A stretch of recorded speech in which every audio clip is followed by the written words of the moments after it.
Happy New Year, my friends.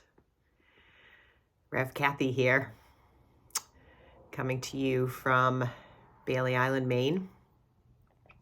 I am at our family home, the Captain Lawrence C. Johnson House. And I've spent the holidays with my brothers. And it's been our first Christmas. It's been a year first. Both my husband and I lost our moms this year in January, and then 21 days later, February 6th. And this year has been a year of many lessons, many opportunities for forgiveness and for letting go, and for helping us to shift our perception. Our perception of everyone and everything, and so that we can heal. And we can be who we truly are. So on this first day of the new year, I was inspired to begin the Course in Miracles workbook lessons, again from lesson 1. And I'm making the commitment for myself, really, to journey through the workbook and practice and apply the Course in a deeper way. And especially in regards to relationships, because I believe that the Course largely it came to be as a result of the need for healing relationships.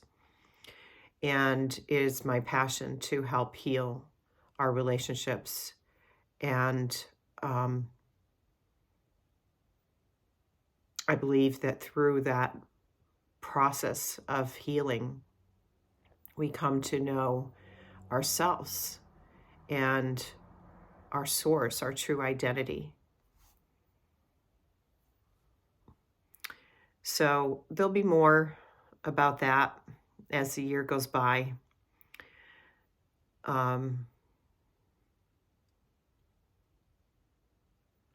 I just wanted to share a little bit about what's brought me to this place of doing these videos and making this commitment. And I don't sit before you as a teacher that knows everything, because in reality, I know nothing, and I let go of the need to know anything as the Course prescribes. I have been practicing acceptance and allowing and releasing judgment of everything and everyone, and recognizing where those judgments are, where they are in my mind, and so that I can be free. And really, I think the Course in Miracles, this blue book, it's a systematic approach to undoing the way that we have been, the way that we see ourselves, the way that we see others, what we believe. It's undoing the egoic thought system that believes that we are separate from one another and we're separate from our source. Because in reality, we are one and we're not separate. But that is an awareness that we come to by undoing and stepping back from what we have believed is true, and to taking a consideration of that maybe what I believed was true is not. So anyway, I'm going to start today with lesson 1. And lesson 1 is nothing I see in this room, on this street, from this window, in this place means anything. Now look slowly around you and practice applying this idea very specifically to whatever you see. This table does not mean anything. This chair does not mean anything. This hand does not mean anything. This foot does not mean anything. This pen does not mean anything. Then look farther away from your immediate area and apply the idea to a wider range. That door does not mean anything. That body does not mean anything. That lamp does not mean anything. That sign does not mean anything. That shadow does not mean anything. Notice that these statements are not arranged in any order and make no allowances for differences in the kinds of things to which they are applied. That is the purpose of the exercise. The statement should merely be applied to anything you see. As you practice the idea for the day, use it totally indiscriminately. Do not attempt to apply it to everything you see, for these exercises should not become ritualistic. Only be sure that nothing you see is specifically excluded. One thing is like another as far as the application of the idea is concerned. Each of the first 3 lessons should not be done more than twice a day each, preferably morning and evening. Nor should they be attempted for more than a minute or so, unless that entails a sense of hurry. A comfortable sense of leisure is essential. One of the things I love about these workbook lessons, it says that the purpose of the workbook is to train your mind in a systematic way to a different perception of everyone and everything in the world. And the only general rules to observe throughout are that the exercises be practiced with great specificity, where, as will be indicated, and this makes sure that we apply the ideas to everything and everyone, because the truth includes everything and everyone.